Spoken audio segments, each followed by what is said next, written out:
Hey Larry, how are you tonight? Hi, Andy. How's it going over on your side of the world? It's been better, but it's been worse. So we're right in the middle. All right then. Before we get started, I want to ask you a personal question about a situation I had this week, and what do you think the appropriate response would be? I'll try and be as brief as I can. I was walking, using my feet. I was walking to lunch, wasn't really paying attention to my surroundings. I had some earbuds in. I was listening to a podcast, and a car kind of like aggressively pulled into a parking lot a couple doors down from me. Didn't really pay any attention to it, kept walking, kind of looked back. I heard some chatter, whatever, pulled out one of the earbuds, and a lady here at this house, couple doors down, she says, "You just keep moving. There are no kids here for you." I was like, "What? What are you talking about?" She's like, "There are no kids here. You just keep moving." I don't know what you're talking about. She goes, "Oh, I know who you are. I've seen you on the website. You need to go check it." All right. Put my earbud in, went off to lunch. If you heard that story, what would you tell the person to do? That's a bizarre story. That Do, is really bizarre. do you call your handlers? Person under supervision might be advised to do that because of the potential that it could escalate. There's really no criminality per se unless Georgia has a strong protection against using the information of the registry to harass and annoy it. That would be certainly in the gray area of that. Otherwise, there's little evidence, I think, law enforcement to operate from. Yeah. It took me completely by surprise. I've never had anything like that happen before. No, and we spoke about it. And so the lady is allowed to express herself. So freedom of speech, right?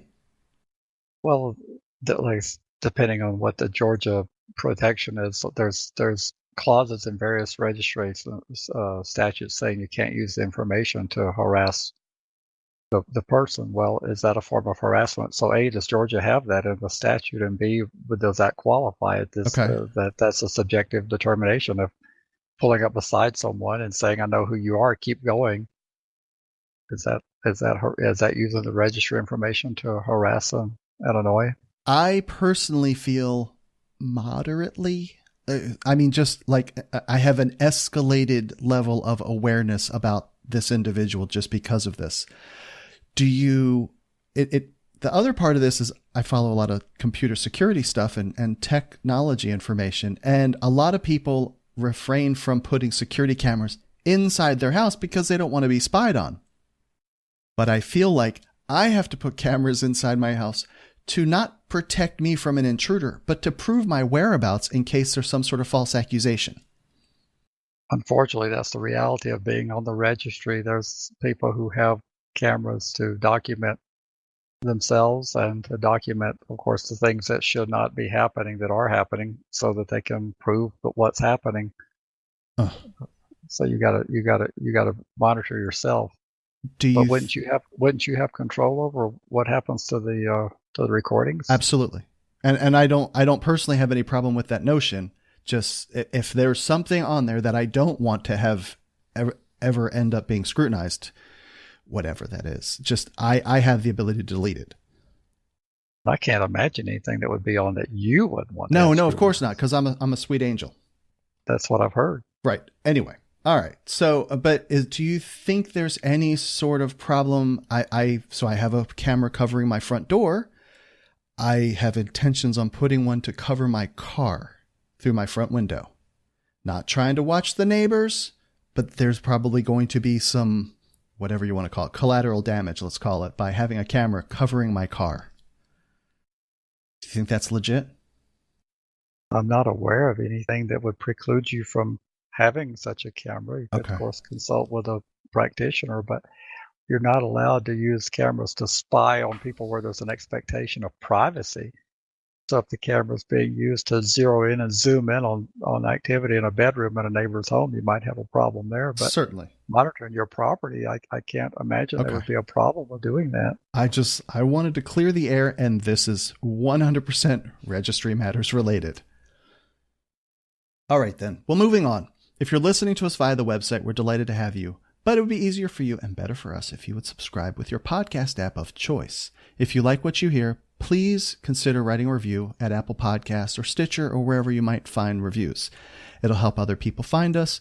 We're now on Twitter, and I've started pushing down that path of commenting on issues related to us, and you can find us at Registry Matters on Twitter. This first article is an opinion piece from The Hill written by Jesse Kelley, the Sex Offender Registry. Vengeful, unconstitutional, and due for a full repeal. To me, this felt like a pretty well-written article, and there's a bunch of stuff that we've already covered before. And one clip in the article that jumped out at me, it says, this is a comment that I wrote, is if 95% of the people in prison are going to be released, why is it that we saddle them with such hardship? This isn't just an SO issue. However, the punishment is more harsh for the SOs. What is the long-term gain for society to put one group of people in the dirt for eternity? It's a great question. We've had that discussion here that my personal belief is a person who has paid their debt to society benefits if we reintegrate them and have them a full participant, paying taxes and doing the things that good citizens do. I can't think of what other than it makes us feel good as a part of the vindictive, never-ending punishment that a significant segment of our population support. And it goes contrary to what we claim we believe in, which is redemption and forgiveness and putting a mistake behind a person. But for the felons, and for particular those who have sexual offense felonies, there is no forgiveness. Do you think there's something with the way our society is that we just always have to have some sort of villain, whoever that is, in the civil rights, prior to the civil rights movement, that you hated on minorities and so forth? We always have some sort of black sheep that we're going to push back against really hard. I do. I think that if you look back through history, we've done that, and we do that today. We do that with part of the military-industrial complex is creating a villain. And the Indians or the Native Americans back 150 years ago, 200 years ago.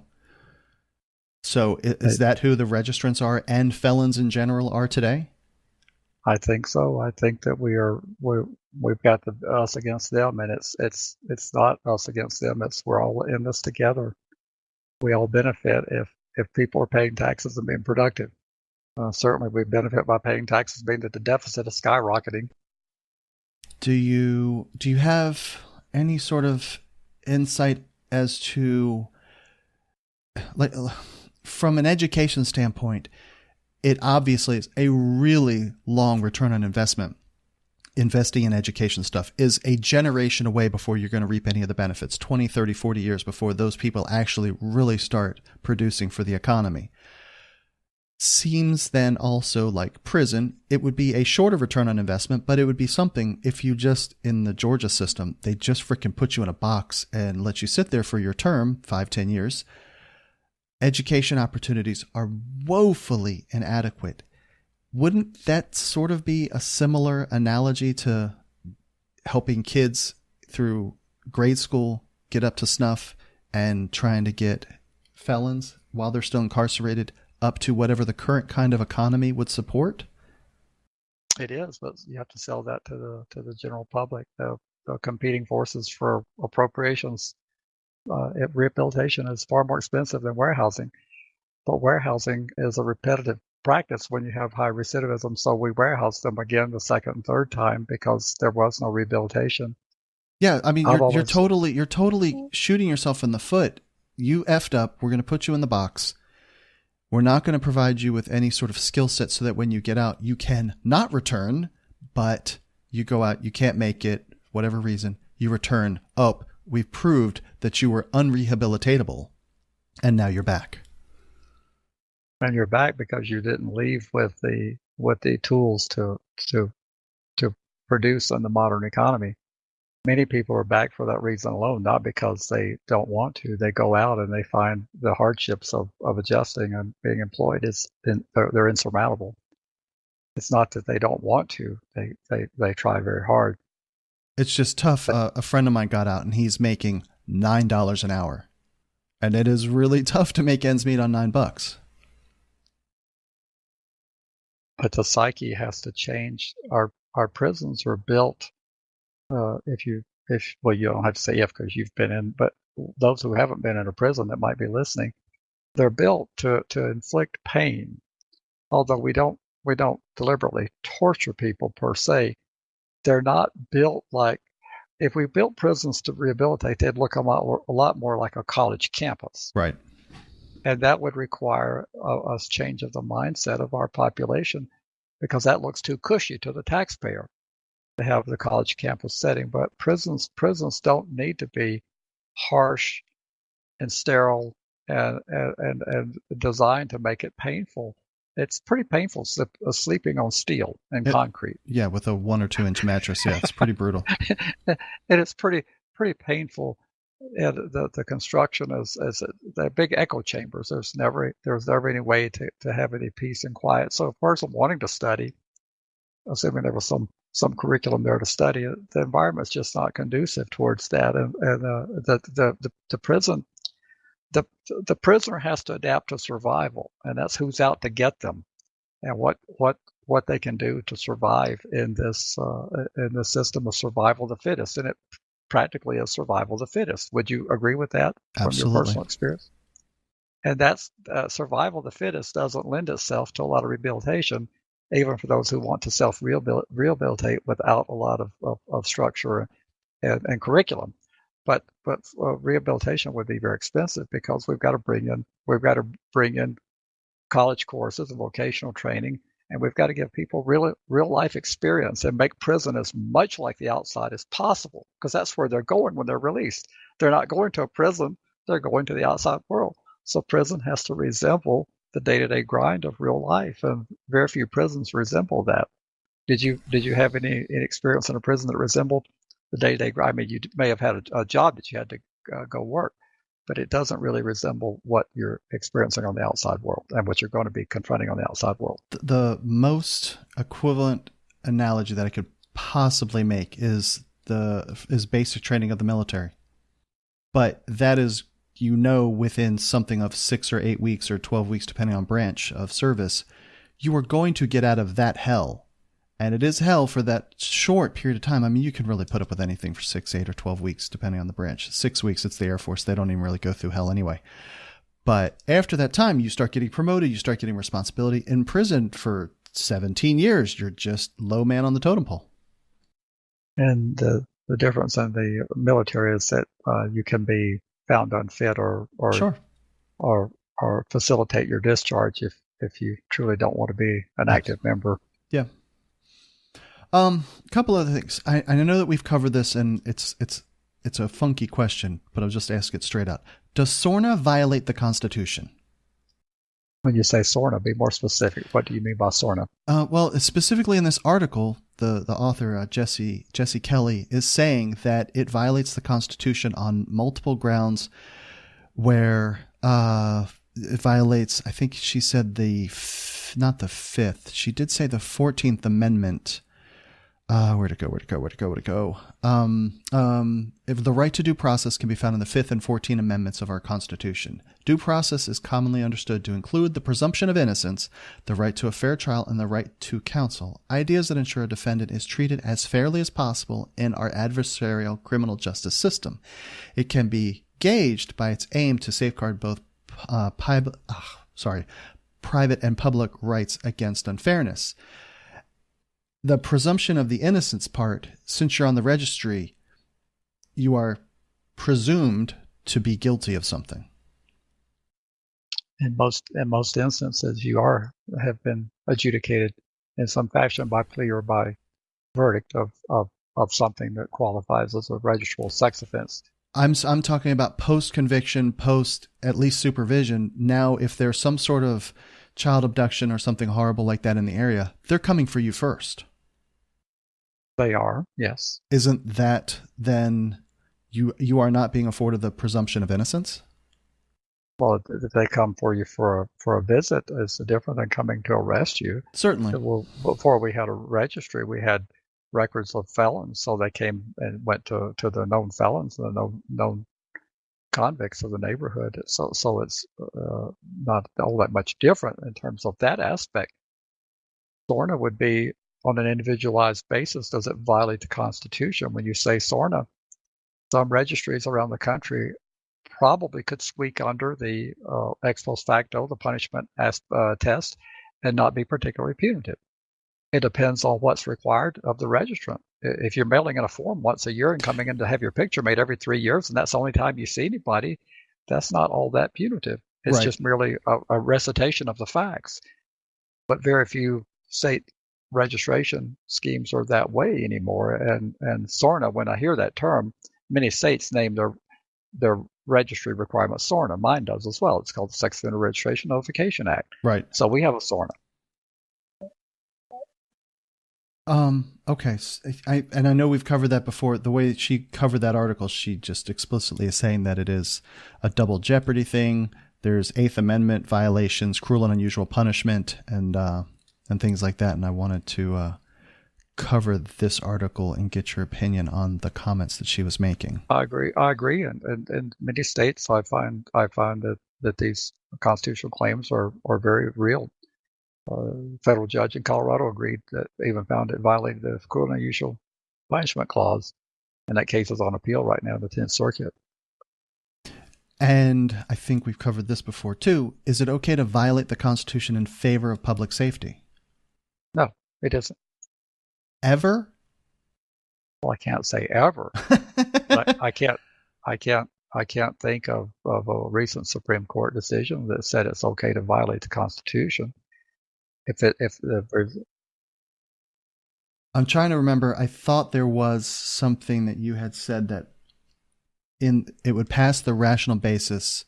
I think we were talking about if it was Illinois, where it would be rational to assert that making a restriction from a sex offender going near a park, 750 feet from a park, it passes the rational basis test by just saying, hey, this person has been convicted of a crime, therefore you can't go near this area where children are known to congregate. And I think you asserted that at least from just at the surface level passes the rational basis test. Well, you're one step removed from the rational basis test. They don't have to. The rational examination is not of what they're doing; it's of their desire to do something. Okay. And people get that confused. And I go back to my 55-mile-an-hour speed limit that people are going to hear till they're blue in the face. It's rational to want to have safer highways. Right. Whether or not the 55-mile-an-hour speed limit achieves that goal is not the courts to determine. That's the determination of the people you elect to make the determination of how to effectuate the best public policy. But no one can say it's not rational to want safer streets. Right. Conversely, no one can say it's not rational to want to have safe communities. Mm-hmm. And that's the end of the rational basis test. Right. The result is not examined for whether it's rational. Now, some courts take it further and they examine beyond that, but that's the true examination is the rational, is it rational that they want to do something? And the answer is, of course, it's rational. Sure. So then doesn't it violate the Constitution from the point of the registrant by then singling them out and saying, we are going to presume that if you go near a park, you're going there to abduct a child? Doesn't that then not pass the rational test? Because we want safer parks, but now you're asserting that the person is likely to commit that crime. Well, that's not what they're saying. They're saying that in order to facilitate their desire to have a safer community, that they want to structure the law so that they eliminate the possibility that this could occur. It doesn't have to occur for their desire to do this to be rational. It sounds like to me that you want to substitute the courts and have them second guess your lawmakers, and that would be legislating from the bench. And we don't want that. Well, most conservatives don't. And I'm not a conservative, but I can see the problem with that, because I would not like them nullifying things that I do believe in simply because it's bad from a policy perspective. Policies are determined by the people we elect. Right. Constitutionality is what the courts are examining. And the courts were not convinced, apparently for whatever the reasons, I can't speak for the Illinois Supreme Court, that enough of a constitutional claim, that there had been enough of an infringement of the Constitution, because whatever the reasons were, And they said it's had not been proven to our satisfaction, which the burden is on you to show that there's a constitutional infraction occurring. You're not liking something, and it being bad public policy is not a constitutional violation. And there again, folks, don't get mad and write emails saying that I'm supporting the registry and these requirements. I'm not. I'm steadfastly opposed to these restrictions, but we're talking merely from a legal point of view. That's all. Right. Well, then let's move on. And this is from the Washington Post opinion, the Watch blog. Behind the scenes, prosecutor lobbies wield immense power. The state's defense attorneys and their assistants have a long history of Brady violations, including in death sentence cases, and it has one of the highest wrongful conviction rates. I'm sorry, I didn't put in there that Louisiana has the highest long history of Brady violations, including in death sentence cases, and it's one of the highest wrongful conviction rates in America. And so, first of all, we should cover what Brady violations are. Can you share that with us, Larry?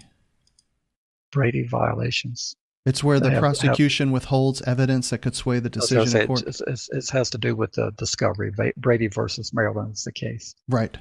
And the prosecution is obligated to turn over exculpatory and all relevant discovery. And oftentimes, I can't say often, I'll be careful. There are times when prosecutors don't make the proper disclosures that would mitigate or possibly exonerate the individual. We have convictions that occur because of Brady violations, and it's difficult to overturn these convictions.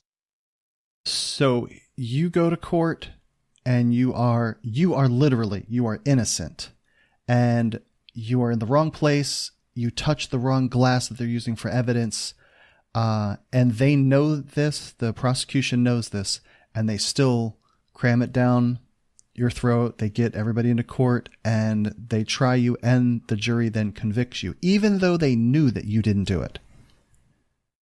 Well, prosecutors will claim that they didn't know that you didn't do it, but there's evidence may not exonerate you, but it may mitigate. There may be value to the evidence, even though it's not a full exoneration. But there have been cases where people have been exonerated because of withheld evidence, and those are the most egregious examples. And then the prosecutors are seldom held to a high standard of accountability when it is proven that they've engaged in these unethical practices. Disbarment is the very minimum that should occur, and then there could be sanctions above and beyond disbarment. Unfortunately, the prosecutors get a free ride oftentimes. In this article, they talk about the District Attorneys Association of the State of New York. DASNY is the way I'm reading it. So now you have a lobby group that is going and petitioning legislators to make X, Y, and Z illegal, more punishment, and so forth. But they're the ones that are bringing the cases. It feels to me that then this is a conflict of interest to have the group that is prosecuting the laws also then trying to lobby to have the laws made. Well, it's a unique perspective because I agree with you. I refer to this as the prosecution, law enforcement apparatus. Right. The prosecution is always present in your legislature. They always are well represented. And they would have all the connections. I mean, they would know everybody. They're just there. They would know they're already attorneys. They likely went to school with the people in their legislature. It would be, us common folks down here that don't deal with this stuff. It is a heavy lift for us to go talk to the people, to introduce, to build the relationships. These people already have them. That is correct. And they come on the public dime. Right. And are also paid well. So the event as it goes down is you have the district attorneys or the prosecutors or the state's attorneys association with people on the public dime in the legislature, not prosecuting cases, but lobbying for stiffer penalties and to make more things criminal. You have the attorney general, usually their representative there. You have the law enforcement, the actual uniform. So you'll have the Sheriff's Association, the Police Chiefs Association. You have all these people there that we rely on as being the protectors and the good guys. And they're there in force because they're on the public payroll to be there. And then if you have one representative from the public defender's office of that state, if they have a statewide system, or if you have a private criminal defense lawyers association that people pay dues to, which in our case, we do have a lobbyist there. We may have 2 lobbyists in the building, and law enforcement may have 24 lobbyists in the building at the same time we have 2. Right. When legislation is being debated in committee, they will send up person after person after person that all wear nice, crisp uniforms, or they have fancy titles. I'm the attorney, I'm representative of the AG's office. I'm the representative of the District Attorneys Association. And they spend their time arguing for stiffer penalties and for more crimes to be elevated from a misdemeanor to a felony. They have to do this because crime has dropped in the country for the last 25 years. And if they didn't do that, their business would drop off tremendously. But as I've said on previous podcasts, very few people like to see their jobs go bye-bye. Right, but are they fundamentally interested in a safer society? If the crime statistics have gone down, then we literally need fewer of these people around, yet they make things more illegal or more things illegal or stiffer penalties to keep feeding the beast. That is correct. However, the people, as I say to much chagrin of the listeners, they are reflecting our views. If the phone started ringing and said, do not make any more crime penalties any more severe, we've got too many people in prison already, and I don't want you to do what you're doing, elevating all these crimes and creating new crimes. We talked about that on a podcast not that long ago about the electronic solicitation. That's a crime that never really needed to be created. We have plenty of methods to prosecute that prior to making that fancy offense. It's even more serious than having actual sex. But it's glitzy, it gets on the news, and it makes people look good, and they feel good about keeping the community safe, and the community buys into it. Big part of the problem, Andy, is when we look in the mirror at ourselves, we are part of the problem because we buy into the pitch rather than doing a little deeper thinking and saying, no, this is wrong. We don't need this to be elevated. Theft of copper wire is not a second-degree felony. Our legislature is confronted every year with wanting to make theft of copper wire a very serious felony because they say that it's leading to too much, the lax treatment is leading to too much copper theft out there. I can only speak of that we need lots of network cable wire, and that is generally done with copper, and that makes it in high demand and the price goes up. Why wouldn't it, or why would it be a second-class felony to begin with, or become one? Well, it just leads to more people in prison, for one thing. And if you are sincere about trying to divert people from prison, making it mandatory that people go to prison will not lead to the result of fewer people in prison. I was talking to somebody about doing residential real estate, and that was literally the excuse as to why it should not be done, is because if you have a property that you rent out to people, they will steal the copper wire. So therefore you should not get into property management and owning residential real estate. It would be a horrendously irritating thing to have a property and come in and be stripped down of copper wire. That would be expensive and annoying, and it would be upsetting. But we have processes, like you have contracts signed by these people. You know who they are to go track them down to file a lawsuit. Right? Generally, they don't have any money. That's why they're stealing the copper. That's true. A civil recovery is not likely. But is a felony conviction the answer to everything? Perhaps, maybe rehabilitation and restitution might be something we could consider. Prison may not be the answer to everything. The rest of the world has figured that out, but not us. Then moving on to an article from the New York Times. Voting laws for felons can be hard to follow. And here's an overview. It is up to the states, not the federal government, to say whether a convicted felon can vote, and which ones, and when. So the rules for convicted criminals can change, sometimes drastically, from one state to the next. The issue can be knotty within states, too. This past week, New York's governor announced plans to sidestep a resistant state legislator to give the votes to felons on parole. It's a lot to keep track of, but here's an overview of where the states stand, at least for now, on felons' voting rights. There's a link that'll be in the show notes. But I want to say it was Vermont, maybe, that allowed you to vote while you're still in prison.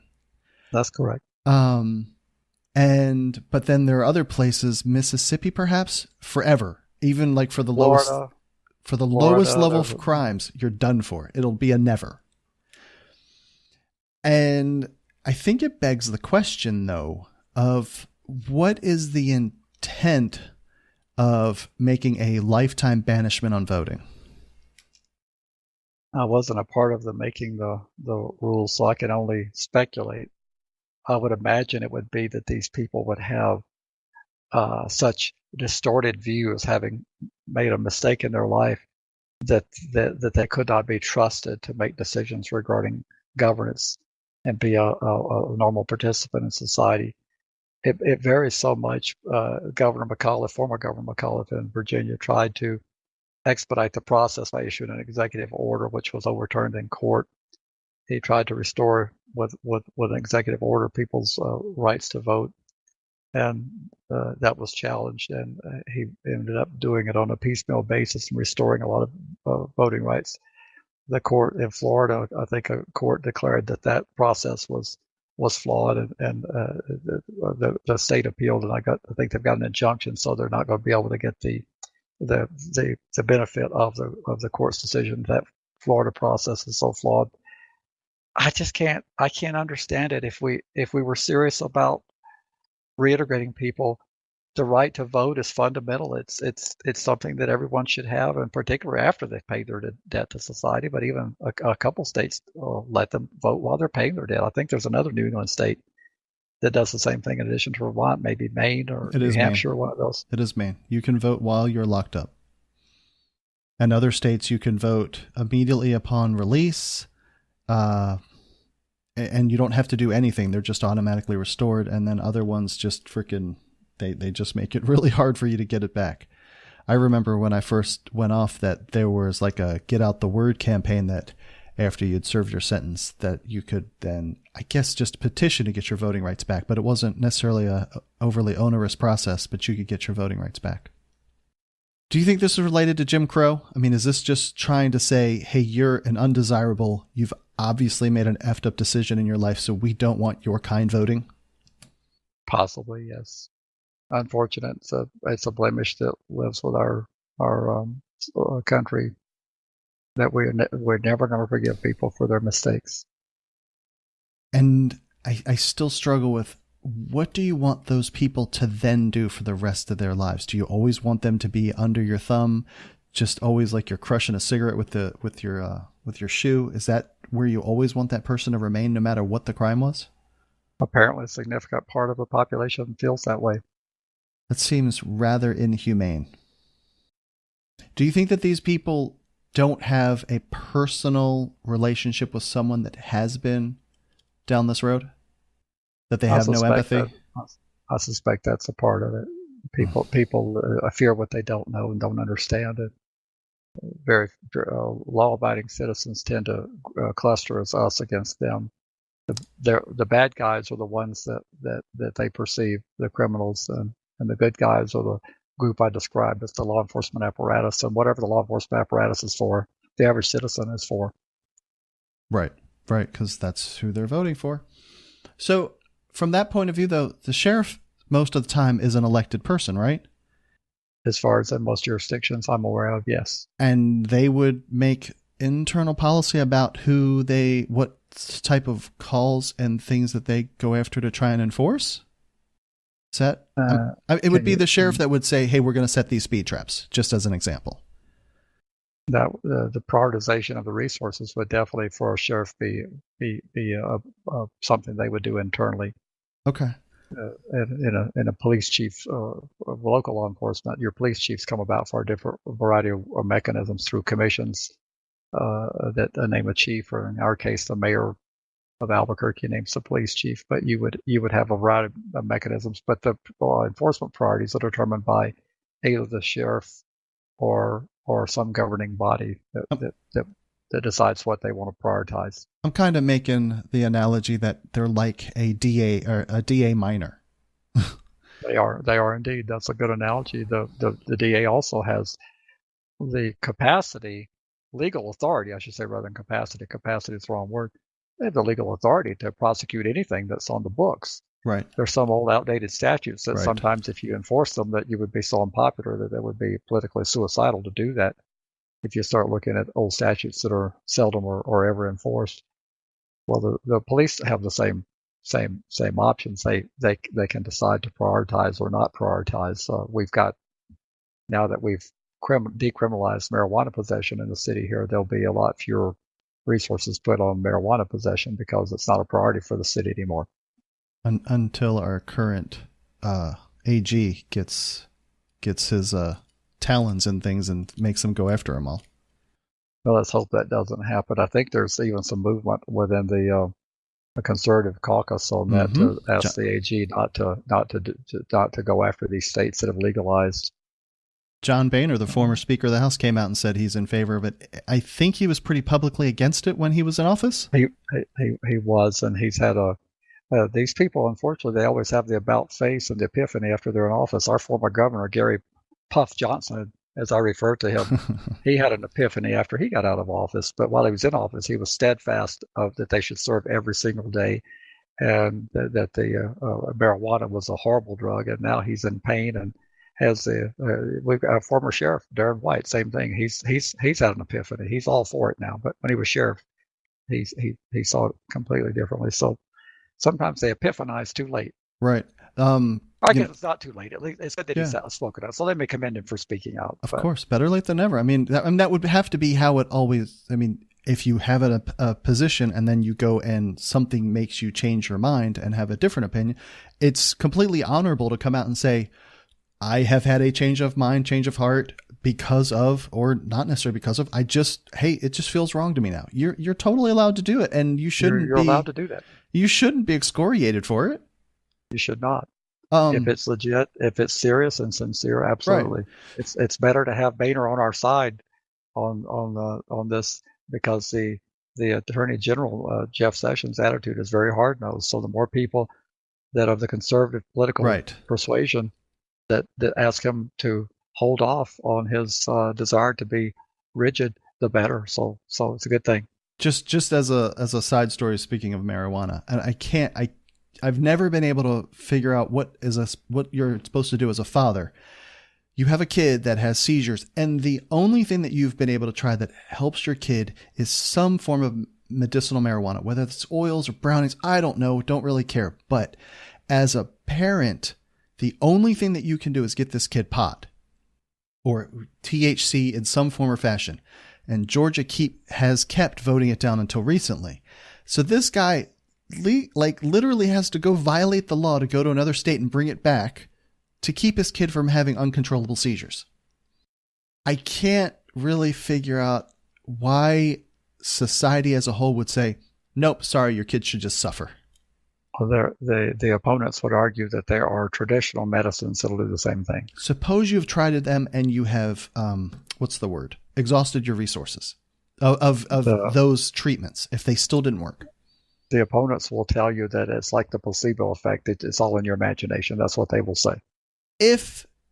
Even if that's true and it stops it, your kid isn't having seizures anymore. I don't think the placebo effect will stop a seizure, but I'm saying that they come up with all these things. When you're trying to debate this with them, they tell you all these horror stories. It's a gateway drug. It's going to lead to zombies. You're going to be driving while intoxicated, and you're going to be brain dead by the time you're 21. They have a whole bunch of reasons. I'm not an expert on it. Me neither. But I have evolved into thinking that we've been wrong in terms of how we've been handling marijuana, that we need to rethink it. So let's move on for a quickie here. A follow-up on the Philadelphia story from the Washington Post. Justice reforms take hold. The inmate population plummets and Philadelphia closes a notorious jail. The American criminal justice system's gradual realization that too many people are in jail needlessly just got a large visible boost from the city of Philadelphia. The city announced last week that it would close its notorious 91-year-old House of Corrections jail because reforms began 2 years ago have dropped the city's jail population by 33% without causing an increase in crime or chaos. To this, I say, without an increase in crime or chaos. How can this be? Aren't felons likely to wreak havoc on society when they are released? Well, a lot of these people that would have been in jail would have been pre-trial. Well, I would imagine what's happening without going into it is there's a lot more of intense electronic monitoring and pre-trial supervision that replaced the old cash bond system that they're getting away from around the country. Our state's moved in that direction as well. So people that would have been incarcerated pre-trial, a lot more of them are out, and the statistics are showing that they can be adequately monitored without the havoc on the community. And that's a good thing, because you talk about a third reduction of the jail population. That's a significant drop. You're talking about in Philadelphia, that's thousands of It is. Hopefully there's an offsetting cost savings. It's hard to get those cost savings down commensurate with the drop in the population, because when you look at the incidental incremental cost of an inmate, you're adding the budget for a meal, actually a couple, maybe 3 meals a day, and running the laundry once a week, which means that the drop is not going to be precipitous at first, because the people that have the jobs don't want to see their jobs eliminated. And the only way you can really make these costs is like Philadelphia did. You have to close a facility, and closing a facility is different than just thinning out the population within your existing facilities. If you merely thin out the population and you bring the housing units down to their design capacity from 130% of capacity, the cost for operating is not going to be significant savings. Right. I'm with you. I'm happy to see that they've actually closed the facility, but it's a painful dislocation for people who've lost their jobs if that happened. And that's why it's difficult to make these reforms. You've got a lot of people who make their living in these jobs, and very few people advocate for the demolition of their jobs. I can't think of the last time I've heard of that. Right. Yeah. You don't hear about jails closing very often. But you don't hear about anybody recommending the dissolution of their jobs. No, probably not. People do like to get paychecks continually, regularly. It helps with buying food and paying your car note. I remember when I was in the retail grocery business, and our sales were, that's a competitive business, as people know that know anything about the business. It's very competitive. The margins are thin, and it's under transition today because of forces of home delivery, the Amazon entry. But as our sales in stores, their mature locations, as neighborhood change drop, and very few of us recommended. I was in some stores that had that problem, and very few of us took a poll and said, to try to help the company out, well, we're going to recommend this store be closed. That was just not something we were comfortable with recommending as employees. Right. And I don't know why we would expect people who work in correctional facilities to be any different. They're not going to recommend. Police are not going to recommend, as crime drops, elimination of their jobs and saying there's too many of us. These are decisions that are going to have to be painfully forced upon folks to make these transitions.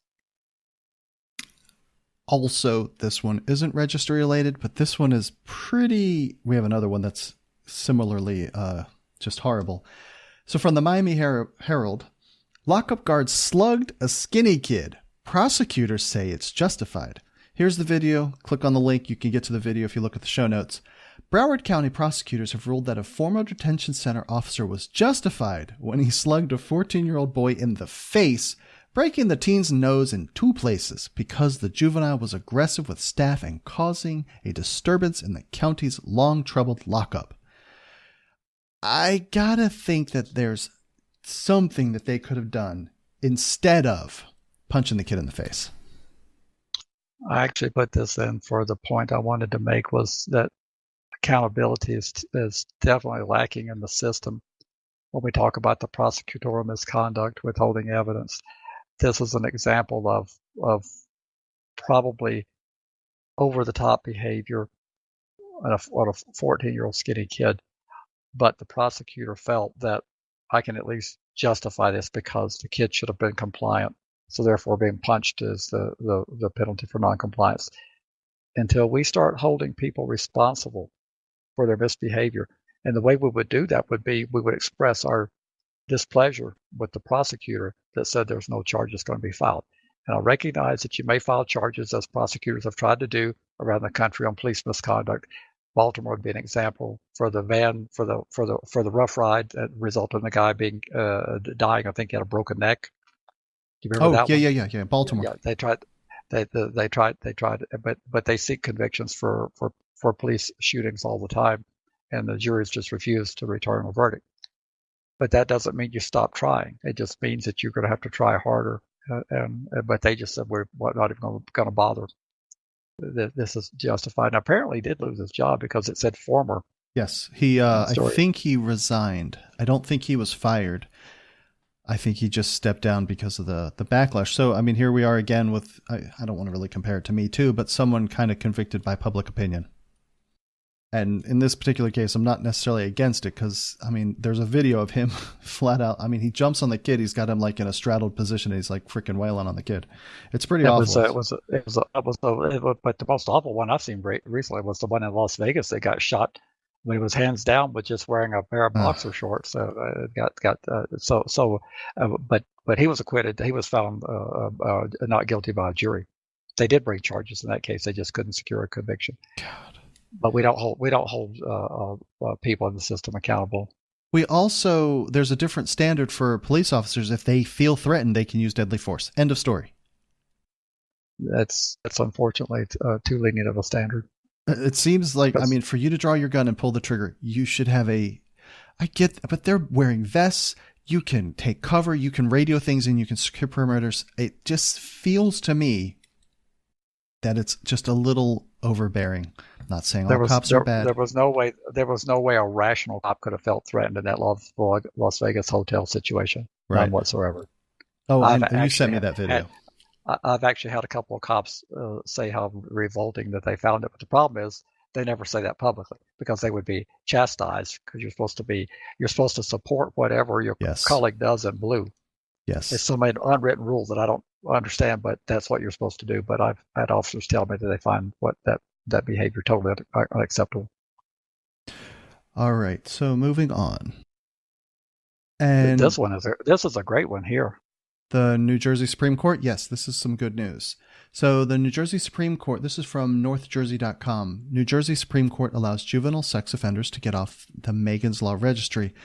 I read an article today, though, that said that of the people that could be removed, it's up like 30 or 40 people that will actually end up getting removed from it. But the potential is there at least. Tell us what's going on here. Haven't had a chance to visit with Mr. Maynard about this to get the full scoop.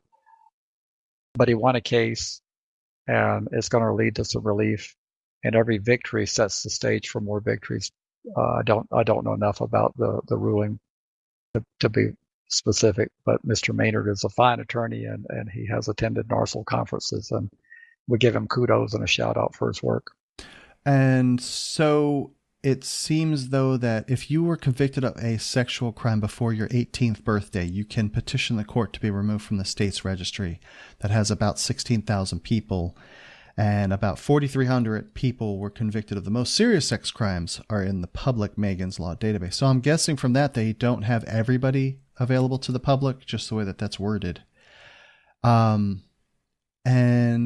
so Mr. Maynard said that he said one of the most onerous requirements of Megan's Law were born of misperceptions about the likelihood of sex offenders to commit new crimes. He said people convicted as youths have very little chance of reoffending, especially after undergoing therapy.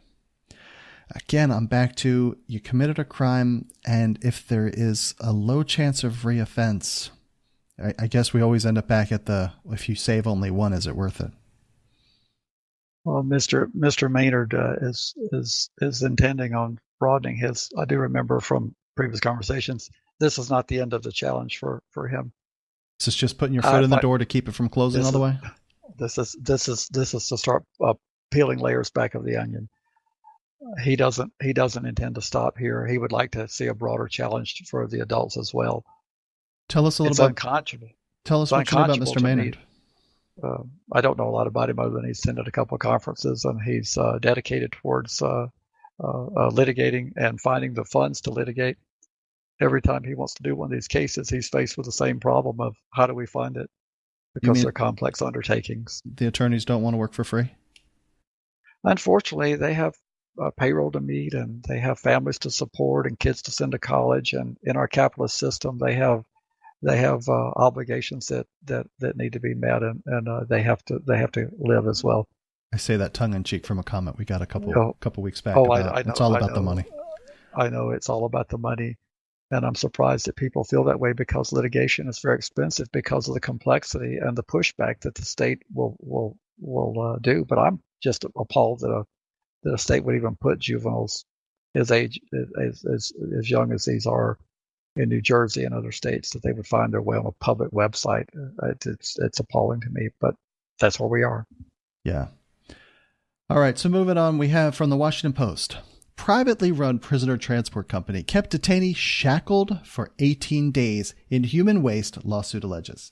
The lawsuit filed in U.S. District Court in Western Virginia against three companies, Bravard Extractions, which conducts business as U.S. Prisoner Transport Services of America, and its parent company, Prisoner Transport Services, illustrates the risk posed by the increasing privatization of prisoner extradition.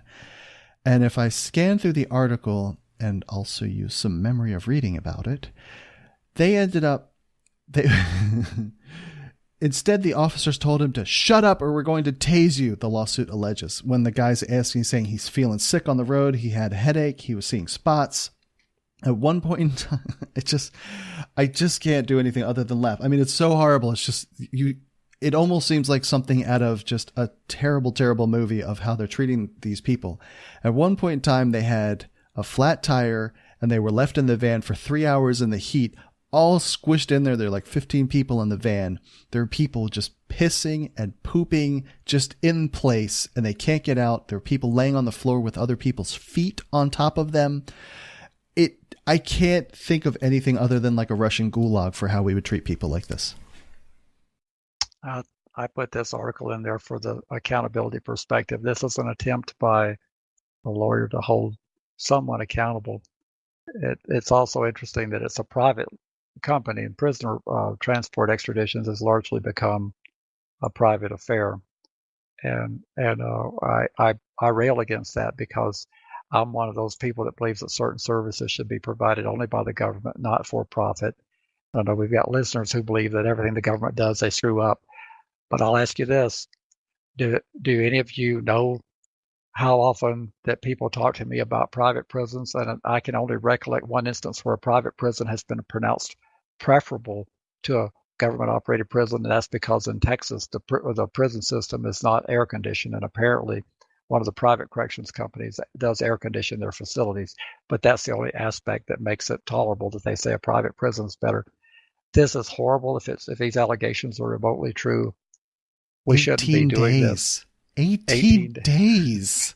Oh my God. They said they were rationed water and occasionally fed fast food, which, like who wants to eat fast food? And that doesn't necessarily make your tummy work at the most optimal fashion. So some points I wanted to make was this makes me wonder about the people who work for these companies delivering this kind of treatment. Well, I suppose they're looking for jobs, and you just don't fetch the best applicants for doing prisoner work. The salaries are going to be very low. And when's the last time you heard someone say, "Ma, I can't wait till I graduate from college because I want to work in a jailhouse"? I don't recollect anyone ever saying that. But do you just check all civility and humanity at the door? Hey, I'm going to put on this guard's uniform. F you people. I do what I want. You're just animals. Without accountability, yes. Without leadership and accountability, leadership is where it begins. That we don't tolerate that. We're treating people with respect. And I give the soapbox to the Boulder County Jail, how it was back in the 70s and 80s, and I think still probably pretty good comparatively today. But the leadership said we don't treat people this way. We treat people as human beings, and we extend respect, and we largely receive respect. I decided. How do you find people that have those values when you don't have them yourself? Fair. Your values to the corporate shareholder. I'm going to bring up the conflict of interest again, and from being in both situations of state and private prisons, the environment of private was better, but in other ways it was much worse. They had some sort of, whatever their rules and regulations, whatever those are called, they were allowed to house more inmates per dorm than the state level camps were. So the conflict of interest comes in my opinion, where The product that they are in charge of is humans, and they are interested in reducing all expenses surrounded with dealing with that product. So they reduce the level of medical coverage that everything that they would do is trying to save the next dollar for corporate profit. Their sole driving factor is corporate profit, and they're going to do that at the expense of the humans that they are in charge of. Well, that's the way we progressives see it, but the conservatives will tell you the opposite. They will tell you that they can do both. They can be very conscientious about the human and also earn a profit. What you need to do, Andy, is you need to cut out all that waste and bureaucracy. Well, I'm sure that's there. Sector is good. And the private sector may be able to do that better, but they're still then going to be responsible to their shareholders to drive profits. And again, we're back to food isn't the most expensive thing. It would be medical, I guess, and food would be, and human resources. So they're going to reduce the number of staff that they have, which means fewer guards to handle any sort of uprising that happens. And then medical treatment. Those have got to be the major drivers of their expenses. Well, your major expenses would certainly be human resources for security, which would include the supervision staff, but you also have human resources for programming. Right. And human resources for programming, human resources for medical, and human resources for program. So if you don't have any human resources for program, then you cut out that component altogether. If you don't have any education, so you eliminate that component. The private facilities largely don't provide programming to speak of, at least not in my state, and we have the highest percentage of privatized prisons in the entire country. We're a little over 40%, right around the 40% range. Well, we didn't want to cover that one too long, so we'll move on. But it's just garbage. All right, so we got a comment from Don.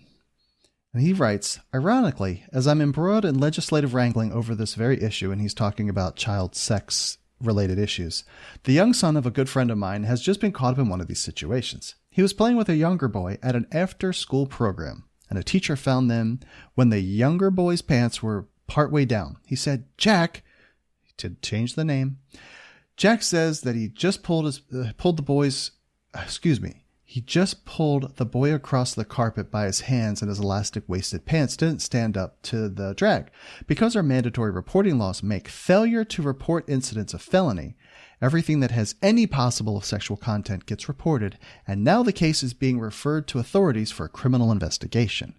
We pray that common sense will prevail, but if the wrong person gets a hold of it, Jack could be facing charges of sexual assault with the possibility of being tagged a sex offender for the rest of his life. And how old was Jack? Jack was 12 years old. Happy birthday, Jack. Fortunately, that would not happen in my state, but we're not talking about my state. I think this comes from South Carolina. I believe so. And we would be looking at a different set of laws that would possibly permit Jack to be prosecuted and placed on the registry. Wouldn't happen here. That's just bizarre. Again, that the mandatory reporting thing is the same as the lady that we spoke about in Virginia who didn't report. So then, relate this to that would be if they didn't report and then they found out about it, they could prosecute the people that knew about it that didn't report, and they would end up on the registry. Well, but hopefully not. But that's the story we get from the lady in Virginia, that her failure to report landed her on the registry. This stuff is so bizarre, Larry. This is just like this. There was a TED Talk, and I don't want to talk about the individual, but like everyone is a sex offender. Just everyone is a sex offender. Everybody has done something or could have been misconstrued as having done something that would put you on the registry. And then we've received this comment. So this one kind of touches close to home because it's got some criticisms in it, but full disclosure. So this is from Travis. Guys, thank you for all your hard work and diligence. I look forward each week to the next podcast. I hope your numbers are increasing weekly. Thank you. They are. We appreciate it. I've spread the word to all the registrants and my therapist. With this being, so here's a question for you, Larry. With this being a midterm election year, how do you see our fight cause progressing? If you would please discuss the influence that the media has on the registry. The media loves to blow every sex offender story out of proportion and puts fake fear into the public. And I'll address his comments after we talk about this for a minute. Well, what's the question buried in there? So how does the midterm elections, how does the media factor into what the midterm election cycle does with the registry? That the media loves to blow every sex offender story out of proportion and puts fake fear into the public. Well, I would imagine our fears are always here when the legislature is in session, that we will have an event in the weeks leading up to the session that will cause a very harsh bill to be introduced.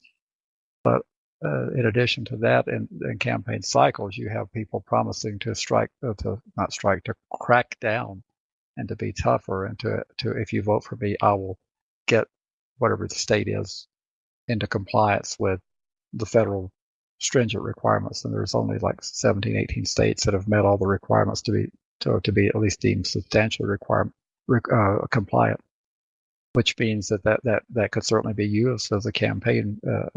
If a candidate were to start campaigning on bringing their state up to tougher national standards on the registration, the media is almost certain to cover that because it sells. It's what the people want to hear, which means that there would probably be a lot of coverage of that candidate.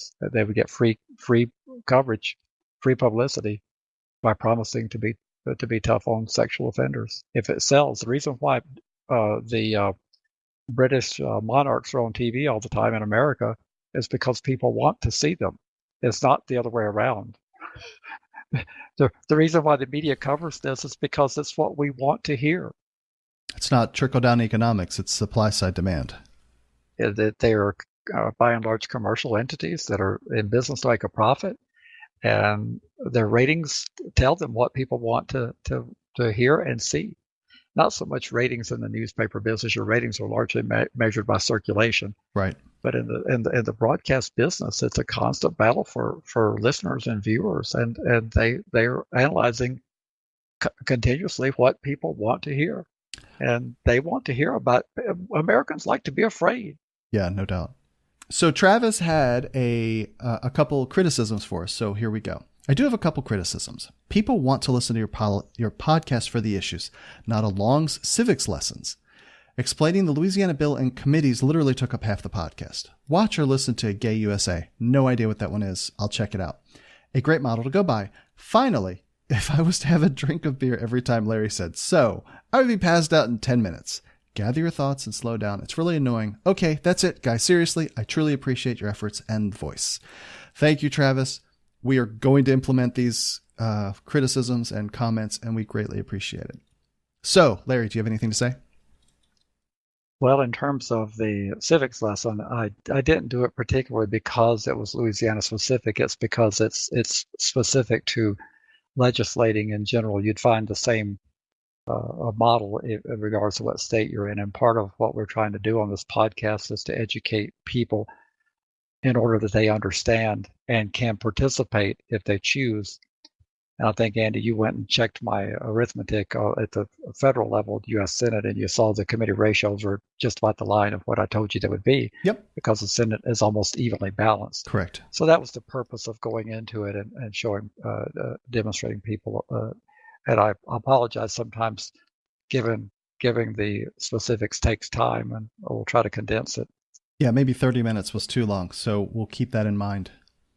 And you didn't take my bait on saying so. in terms of the so, it's a transitional.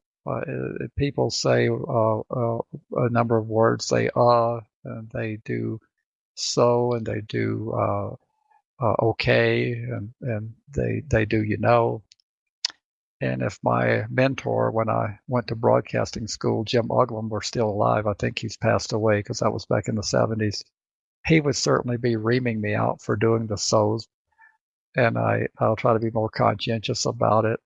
It's just part of transition, and I would definitely say I agree with you that we should work on cutting down on the so's. So I will do better. I will attempt to do better. So we were actually talking about having like a drinking game where every time one of us said a so, or doing something where we would spot a quarter or something like that every time. But honestly, you haven't really said so that much tonight.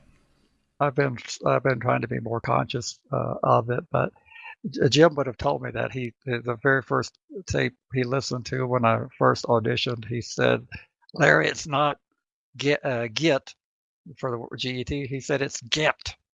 He said, what kind of broadcaster are you going to be talking that way? And that's the type of comments he did on everything when he heard a mispronunciation or a sniffle or a cough, because we have buttons we're supposed to use to Right. suppress those background noises. Oh shoot, there's a word for it too. It's not just a mute button. I guess it's just called a cough button. Yeah, that's what we had. We had a button, but I never actually transitioned into broadcasting and made it a career. And that's like my Spanish lessons from elementary school. I have forgotten a lot of Jim's wise wisdom that he imparted about be careful what you're saying and he always reminded me of my Southern drawl, that I would never be outside the South if I couldn't break the Southern accent. Oh, I didn't even really pay attention to that you live elsewhere and from here. So you did break it, at least mostly. Partially, yeah. Ready to be a part of Registry Matters? Get links at registrymatters.co. If you need to be all discreet about it, contact them by email, registrymatterscast@gmail.com. You can call or text a ransom message to 747-227-4477. Want to support Registry Matters on a monthly basis? Head to patreon.com/registrymatters. Not ready to become a patron? Give a 5-star review at Apple Podcasts or Stitcher. Or tell your buddies at your treatment class about the podcast. We want to send out a big heartfelt support for those on the registry. Keep fighting. Without you, we can't succeed. You make it possible. All right, so you have 10 minutes to discuss this last issue.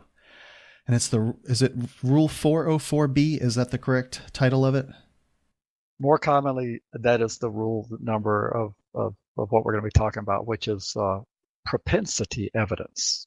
All right. And we're talking about that because of the conviction, the high-profile conviction of comedian Bill Cosby, who was brought by one person who had not exceeded the statute of limitations, but and not to go into what he was convicted of, but specifically this relates to bringing in, I guess we'll call them supporting witnesses, I guess? Well, it's really referred to as 404B evidence, propensity evidence. What they were able to do was to bring in testimony from others that had alleged similar behavior by Mr. Cosby. In the first trial, they let in 4 witnesses. In the second trial, I think they let in 5. I think they let in 2 on the first trial. I believe it was 5 on this one. And the legal experts are very distressed about that, and that would be the basis for Cosby's appeal. One of the bases. I don't know what all didn't sit through the long trial, but certainly they'll be talking about the admission of the rule. Is, I wish we didn't have the rule, but we have the rule. It's the federal rules of evidence. It's there, and then most states have a rule. It may not be 404B, but it's very similar in terms of propensity evidence. And that allows these witnesses that testified were not a part of the charges against Cosby, and that's the unfortunate way that the rule gets used, and it's more commonly used in sex offenses than most anything else, as far as I'm aware. So, in doing my research, from one source, it says character evidence. Prohibited uses. Evidence of a person's character or character trait is not admissible to prove that on a particular occasion the person acted in accordance with the character or trait.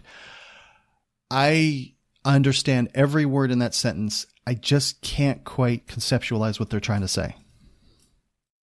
Well, if you have a person on trial for an offense and they have bad character, you can't bring up their bad character as a basis for the jury to consider, because they're not on trial for their character. They're on trial for the act they're being accused of, which means that's the evidence that should be considered.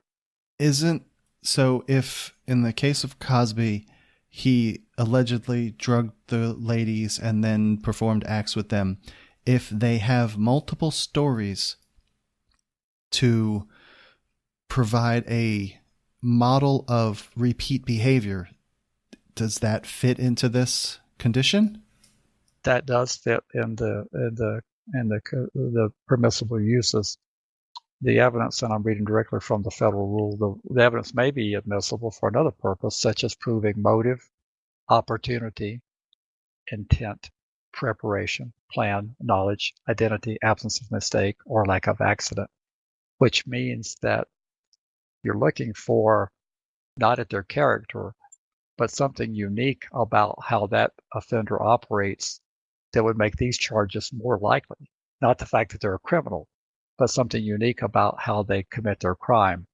In the case of Simpson, the allegations from the victims were the alleged victims. I should correct myself, since they have not been adjudicated as being victims. So those alleged victims alleged a similar pattern of what he did, which is referred to modus operandi. But you said Simpson. Do you mean Cosby? Cosby, excuse me. Why am I thinking Simpson? Cosby. Cosby, the OJ's not a part of this, but Cosby, they alleged that he went through the same ritual of drugging them, but that alone is not the entire test for the use of 404B. The trial court, the trial judge is supposed to make a determination about several factors considering the closeness and proximity of the allegations of the conduct. It doesn't even have to be a criminal. It can 404B will allow bad conduct that isn't necessarily against the law.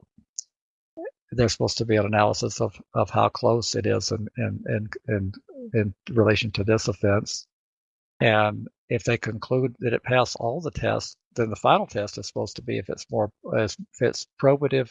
If its probative value outweighs the prejudicial value, and if the prejudicial effect of this admission outweighs the probative value, then it's not admissible because we would highly inflame and prejudice the jury. Well, the defense is going to be arguing on appeal that these accusers, that their testimony was so prejudicial and inflammatory that any jury would have convicted regardless of the evidence underlying the actual charge that he was on trial for. We'll have to see how this plays out. I'm not optimistic of being that our courts are so reluctant. Nothing seems to shock the courts anymore in terms of what happens. I always go into it pessimistic, hoping for the best, that he'll have a chance of getting this overturned. I'm not worried so much about Simpson as I'm worried about due process. I'm a process person, and if we totally erode the value of 404B. And the test that's supposed to take place, then we have the exception swallowing the rule, and we don't have a rule. That's my concern. Can you give me why you think that this is violating that rule of letting these ladies testify? Because they were so many of them that regardless of what they said, they would have been prejudicial. And as my understanding is that some of these incidents significantly predated what happened. And the 15-year-old case that did go on trial, I think this was like from 2003, what they charged him with, right? Early 2000s, yes. Yeah. So we got something that's possibly decades old. It's kind of like I came to the defense of the Senate candidate Roy Moore for the same thing. These allegations were being made that from the 1970s from a person at Old Hickory House. There's no way Roy Moore could defend himself. Certainly. But there's no way that. Try defending yourself if you've got someone saying he did something 25, 35, 40 years ago, and they're not even a part of the trial. They're just simply saying he's a bad guy. He did this to me. It puts him in a very difficult position. And so the statute of limitations is being destroyed, and the rules of evidence is being destroyed, and that's what my whole complaint about the process is. Norm Pattis, who's an attorney in New Jersey, had a blog about this today, and he said everything I've been saying except for he pointed out that he's okay with there being no statute of limitations for murder because the dead person, we kind of can absolve them of the responsibility to come forward. We can kind of forgive them for not coming forward. If you're not dead, it's a lot more difficult to justify why you don't come forward after 20, 30, 40, or 50 years.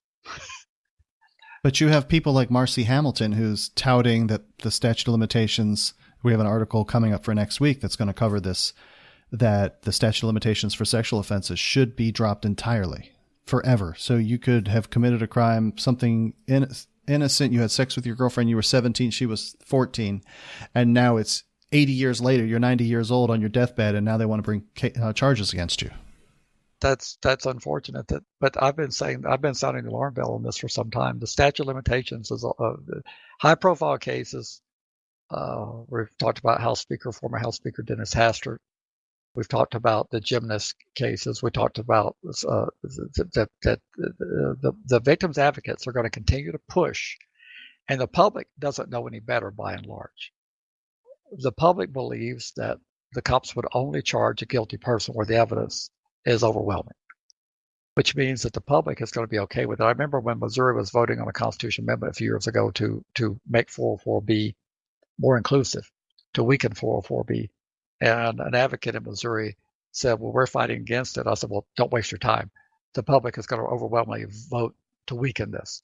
This is the type of thing that we can't rely on the public to support us on this. We're going to have to do the heavy lifting and convince the lawmakers that it's the wrong thing to do. And I don't know the answer to how we do that. I don't know the answer because the public is never going to be with us on these battles. And not to support Roy Moore, but going back 40 years, society has changed in what their perception of appropriate actions are. He was like a 30-year-old up-and-coming DA. He was courting 15-year-olds. Fine, you might think it's oogie, but did your parents think it was oogie 40 years ago? In rural Alabama. Yeah, exactly. You've got, I mean, like you're almost like giving your kids off to a dowry to sell them off, get a cow for it in rural Alabama 40 years ago. They barely had electricity and running water. Well, they had that 40 years ago, but their societal tolerances were quite a bit different in the rural and semi-rural South back in the 60s and 70s. But you're also not sitting here defending Cosby's actions. That's not what we're even trying to cover here. I'm not at all. I hope he had a fair trial, and I hope that due process isn't totally destroyed, because no one will get a fair trial if the forces in play get their way. There will be no such thing as a fair trial. It'll almost be like Judge Dredd, and you'll just be guilty on the street and executed on the spot. That's unfortunately the way we're headed. That if all evidence can come in, and what wouldn't have been admitted is all of a sudden admissible, and the confrontation clause is gone. Character evidence is fine as long as we can assassinate someone's character, we can convict them. And there's no statute of limitations, then there's nothing that we can do to stop convictions. I've done a pretty extensive amount of research, and I'm just a layperson, but I've done a lot of research on memory. And it is going to offend somebody when I say this, that your memories are not, I don't want to say real. They are real, but as far as they are highly malleable, they can be, every time you pull that memory out, you are almost like playing a movie back, but it is not a DVR. You're going to make changes to it. Maybe the color of somebody's shirt, maybe how tall somebody was, maybe your emotions change. And as you're playing it and making those different assessments, when you go put it back on the shelf in your memory, you have altered the memory. And now when you pull it back out, those alterations are in place. And now you're going to play through the memory again, and you're going to make alterations to it again. Maybe you have talked to somebody and you remember things, and they put new information back in. That goes on the shelf. And over time, these things get really, really murky, and it is highly unreliable. And I hate it. I hate it. I hate it. It's a cognitive fallacy. It's a logical fallacy and a cognitive bias to think that your memory is like a VCR and it is like a document that you can rely on. It is not. Well said, Andy. And I agree. I have family members. We came through a troubled childhood going in and out of foster care. And we sit and talk about the same events that we were all privy to, and we have such different recollections of what happened. And some of my siblings just remember stuff that absolutely did not happen. Right. Absolutely did not happen. I was there. Right, but they get very offended that I tell them that what they are recollecting didn't happen. But it is possible that you don't remember it, and it did happen. It is possible. Absolutely, it's possible. And therein lies my challenge with the whole thing. You have 2 or 3 people in the same situation that all remember something different, and none of you agree. Maybe you agree on a piece of it here or there. That is my fundamental problem with this whole idea of relying on somebody's testimony after X number of years. There are times when they remember that we had fights in the home where there was alleged strike of one parent on the other. The allegations of those strikes did not happen. Right. I was there. I would have seen that. I don't think I could have fast forwarded and gotten through that. But it serves the purpose because there's a desire for one of the parents to be more of a villain than the other one, and the other one be a victim. And so the bad guy, the bad parent gets accused of doing something that wasn't done, because that fulfills the need for the end of the story, which is that these horrible things happened and someone should have gone to jail.